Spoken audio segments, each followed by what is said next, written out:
that takes us on to another subject which some people find quite difficult with this whole scheme, and that has to do with astrology. It has a bad meaning and it has a good meaning, and it's the good meaning that Lewis was interested in. And this good meaning also has plenty of biblical foundation for it. The most obvious example of good astrology, good study of the stars, is the wise men. The wise men from the east who follow the star of Bethlehem.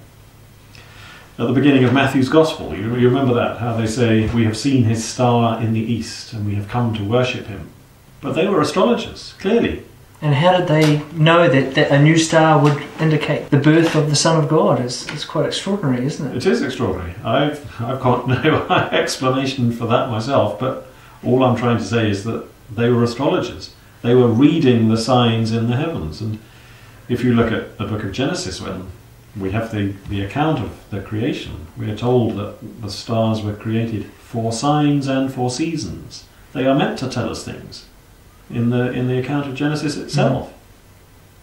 It's what they were created to do. It's what they were created to do.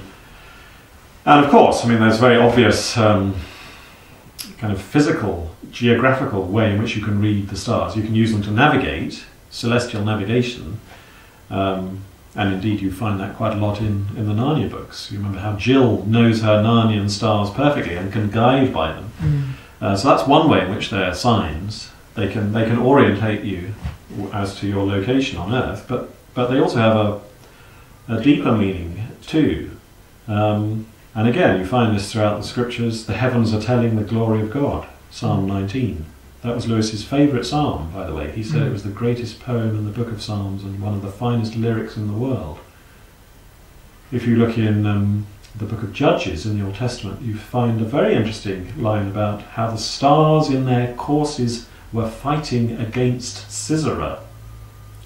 And Lewis alludes to that verse in his book Out of the Silent Planet, one of his 3 books on interplanetary space travel. I shouldn't call it space travel because he disliked the word space, but interplanetary travel. He refers to that verse.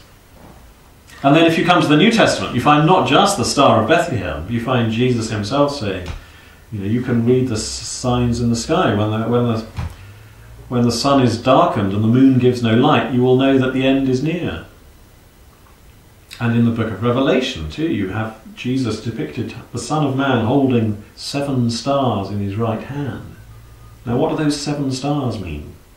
All sorts of various interpretations have been offered. But one particular interpretation that interested Lewis was that they might represent the 7 planets, the 7 wandering stars that we've talked about.